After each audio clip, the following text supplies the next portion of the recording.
Coming up on Texas Parks and Wildlife. If you just take those first 5 steps, you're not going to be able to stop stepping because it's just so beautiful.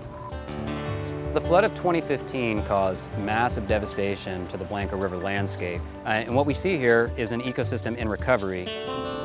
When we complete our habitat projects, these structures are marked with a GPS coordinate on our website.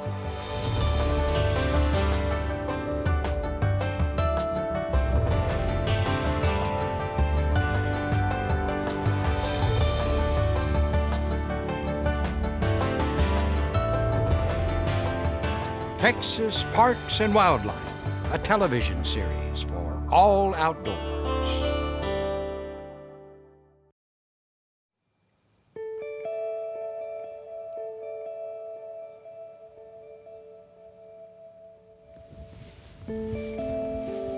I'm Adrienne Sabom, and I'm a mother of 2 children. I grew up down here on a South Texas ranch. Had wide open spaces to pretty much do whatever we wanted to outside. Usually during quail season, every weekend we would be quail hunting. Quail hunting and nature go kind of hand in hand. You are outside all day long. You see quail, you see dove, you see deer, just spending quality time with your family, your friends, enjoying just being in the wilderness. I'm Xochitl Rodriguez. I'm a mother, and I'm from El Paso. I was born and raised here. We share a border with Ciudad Juarez. Crossroads of cultures, the crossroads of peoples, and the vastness of the desert. It's a really special place where lots of things come together. And sometimes they collide, sometimes they mesh. We live right in the center of the city. Calista and I are a bit of a team. We all 3 love adventures. I don't have to convince Calista to go on a hike. I don't have to convince her to dig in the dirt. I grew up romping here. These are good sticks. Where'd you find them? Right over there. It's never hard for kids to connect to nature. I believe that we have built things that have gotten in the way, and they're not given the opportunities that they need to connect. You have to see this. This mountain just booms right up from this vast, flat landscape. It's visually beautiful, but it's also such an incredible space to crack open and explore. We are lucky to have the largest urban state park in North America here in El Paso. Tens of thousands of acres of wild space preserved by the state of Texas.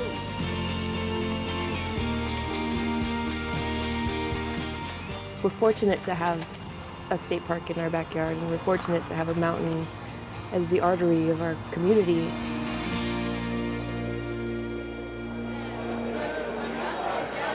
Adrienne and I met at a Texas Parks and Wildlife Foundation event. I met Xochitl at the We Will Not Be Tamed campaign launch party, and we were talking about, well, she has never shot a gun.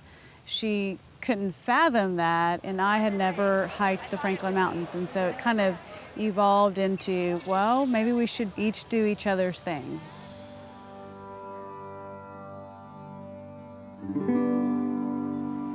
We got to the ranch, and it's just more than I ever dreamed it could be. It's incredibly green, which is refreshing. I don't live in a green place. There she is. We arrived. Awesome. Hugged Adrienne.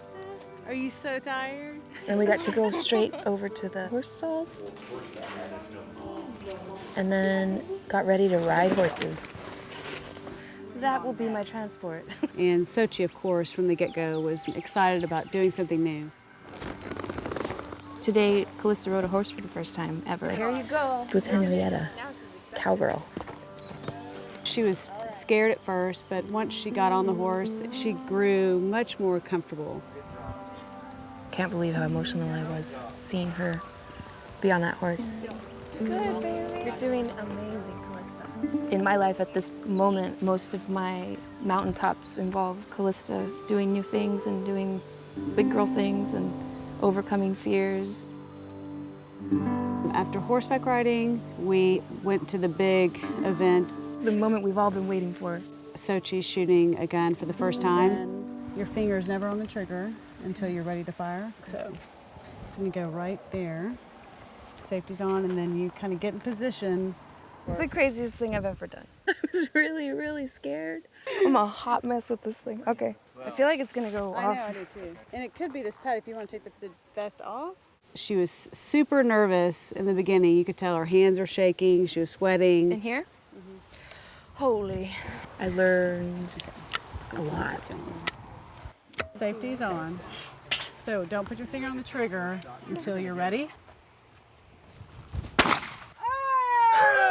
I shook after every clay, but then I finally got into the groove and I felt a little bit better. Pull. Pull. Again. Ah, almost. There you go. Dang. Okay.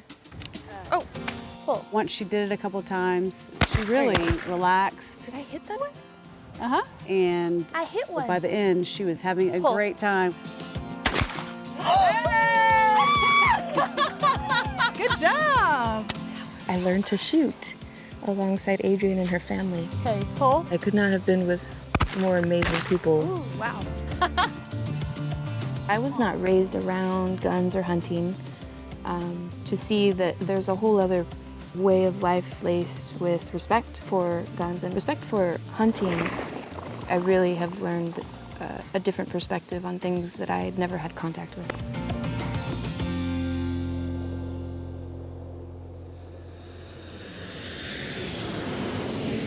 My friend Adrienne is in El Paso, Texas. I'm out here visiting Xochitl and Callista. Hi. How are you? Good. Hi, Callista. Say hi. Look at all your fish. We're gonna hang out with Callista and just do our thing. You cannot come to El Paso without taking a look at our border. The border wall. And gazing over into Mexico and letting that sort of rock your soul a little bit. And of course, we're gonna eat some really good food. And we're gonna go try on some insane West Texas boots. I like it. Oh yeah, that is gorgeous.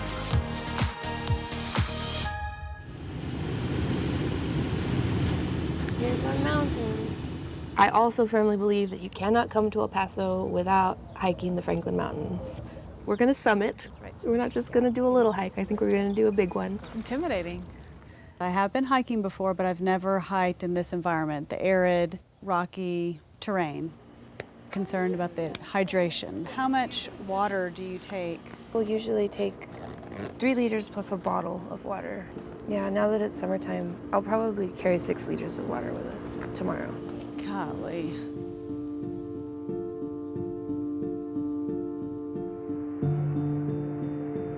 I think we're ready. Let's do it. It's just before 7. I'm excited.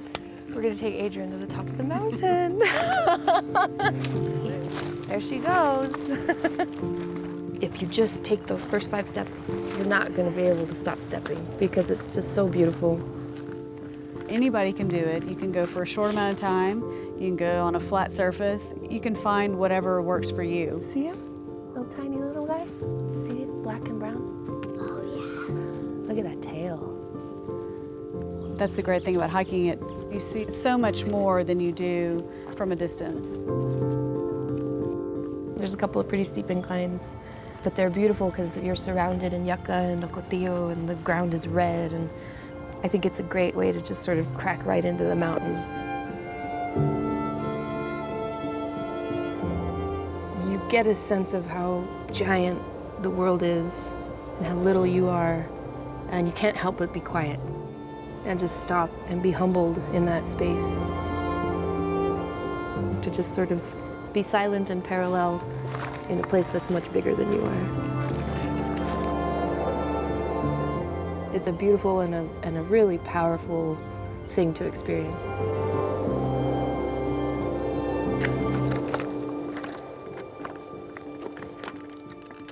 I love the sound so much. Isn't that amazing? Like glass. And not right here.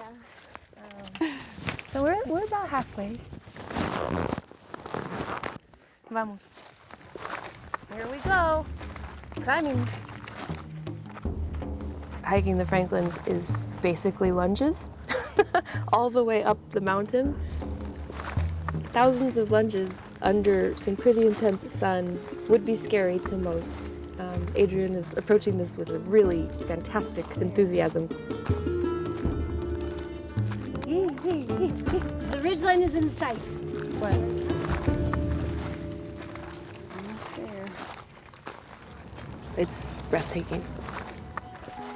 Doing this with Sochi, it's a bond that you can create. This is the ridgeline. The anticipation is killing me. And doing something that you both enjoy and being outdoors, you can really have quality time where there's no distractions. Oh my gosh, that was amazing. We did it. You see forever. Forever. You just have to expose your children, and then they have a love of being in the outdoors. But the key is exposure. Amazing. How do you feel?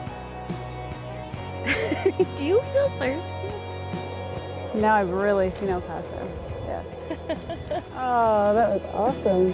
I think Adrian and I share a love of the outdoors and some pretty deep respect for wild spaces and wild places.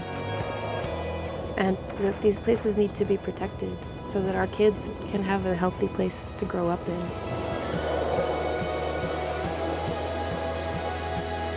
This friendship is something that will last a lifetime. You just never know what you're going to find trying something new. You just never know what door it'll open.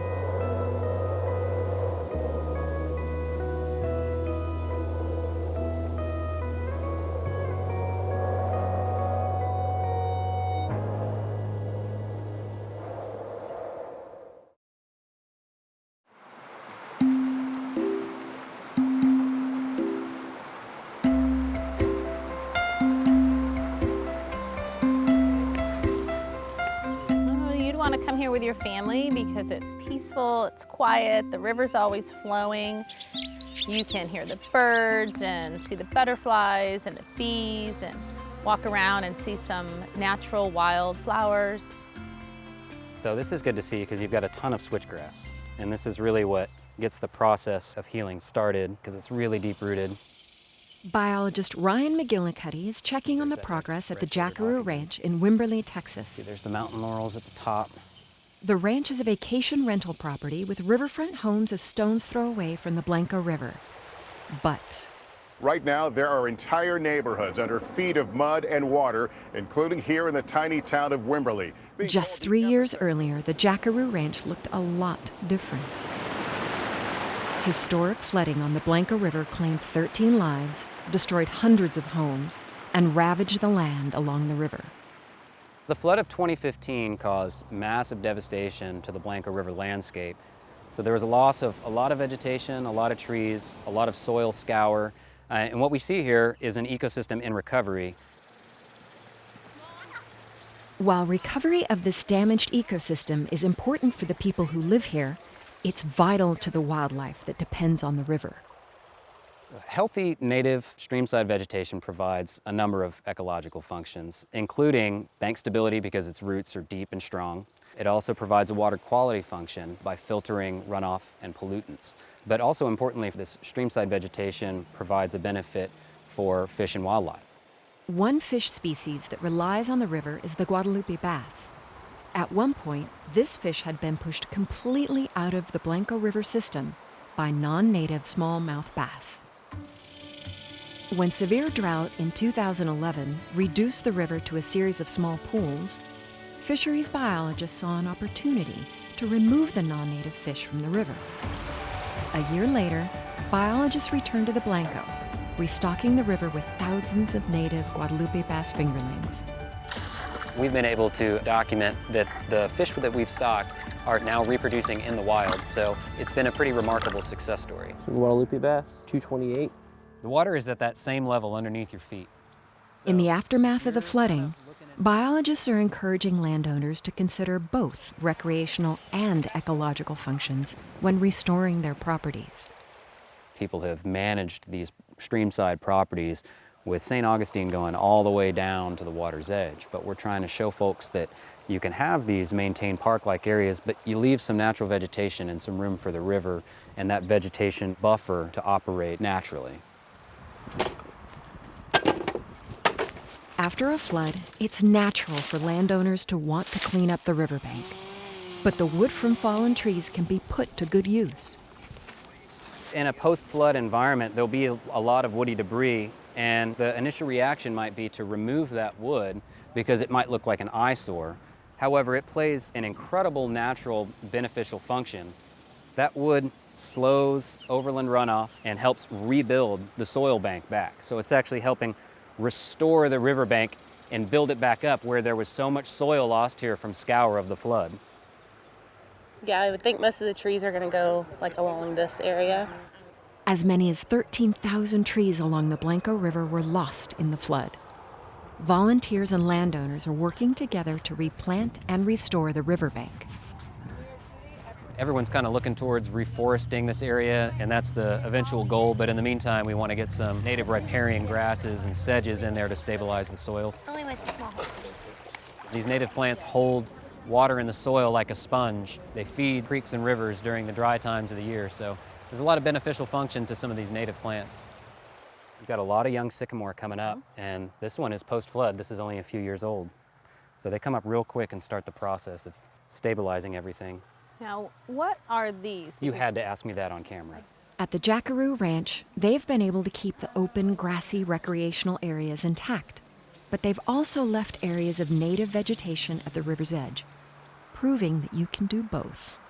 And in the long run, that's good for everyone, fish included. Really, the idea is to get landowners engaged. It's the landowners who are going to be the true stewards of this shared water resource.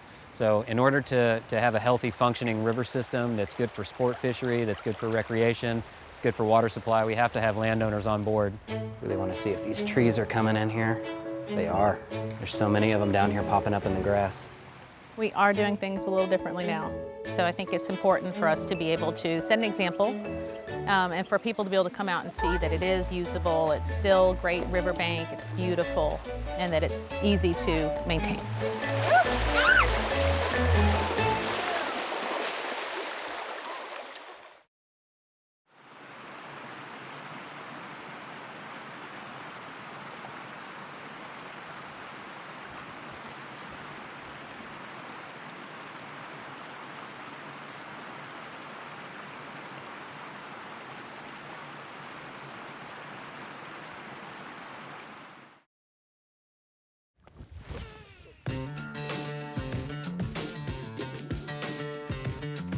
Recreational fishing in Texas is great. In Texas, we don't have many natural bodies of water other than rivers and creeks, but most people that do fish in reservoirs or in lakes. Because of that, most of the economic impact is actually through fishing on reservoirs. So we want to make sure we conserve these reservoirs and these fishing opportunities by restoring habitat. Most reservoirs in Texas were built back in the 50s and 60s. So a lot of that natural habitat that existed in the lake back when the reservoir was new are now decomposing. When a reservoir is constructed, they try to find a good location where actually that could get water running through, usually a creek. So they could build a dam so it traps the water. That'll flood a reservoir up, and anything that's laying low, like trees, shrubs, plants, will get inundated, and that initially serves as the initial fish habitat. Most of it is made of wood and leaves, but it all deteriorates. It's all biodegradable, so we need to replenish that habitat to allow fish to thrive.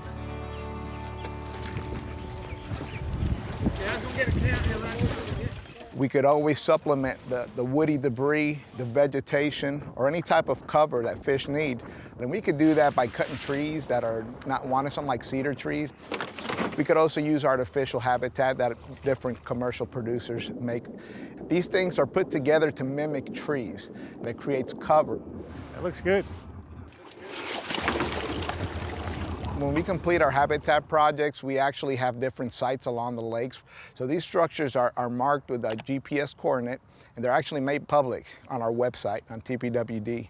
Anybody who wants to try them out could go out there and load those coordinates and put them on their depth finder and find these structures. We'll go to this one for now.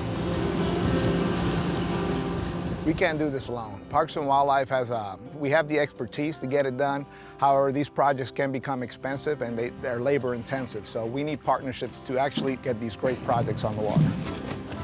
Friends of Reservoirs is a great group. And these groups are usually composed of stakeholders that have the common interest of conservation and fishing. So they team up with Texas Parks and Wildlife, and we do some great projects around the state. There's one on there. If you want to get involved and help TPWD with these conservation initiatives, feel free to call your local district biologist and get involved and help us in conservation. We can't do it alone. It made my day.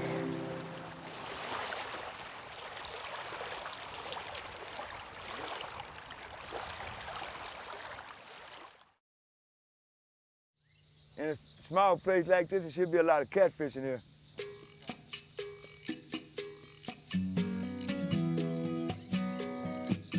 About an hour northwest of Dallas, in Fannin County, there is a very small lake.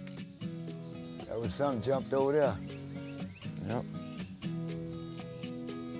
Big splash. And surrounding that lake is a very small state park. At this park, you get to know your people a little bit more. It's more of an intimate setting. Small is good. Covering just 261 acres, Bonham State Park is one of the smallest in the state park system. One of the things people like about this park is the size of the lake being 65 acres. They can get out in their canoes, kayaks, and kind of relaxing atmosphere that you can't get at larger parks. Located about 20 miles from the Texas-Oklahoma line, Bonham is a mix of blackland prairie grasses and woodlands of oak, ash, and eastern red cedar. Migrant songbirds share the park with raccoons, possums, and beaver. 11 miles of hike and bike trails circle the park. We ride the trails as often as we can, usually 4 or 5 times a week in the afternoon after work. Great trails, a lot of trees, a lot of tight turns. Not too technical, but you've got to be in pretty good shape to ride them. Cotton fields once covered the original park site, but in the 1930s, the Civilian Conservation Corps transformed the landscape into what you see today. They built this lake, the pavilion down by the swim area, the old boathouse, along with the office. It's amazing. I love coming to work every day, going to that old building, and knowing what those gentlemen did back during the Depression. Ready to go? Bonham hosts events throughout the year, like this kids fishing rodeo, designed to introduce youngsters and their parents to the Texas outdoors. I touched it.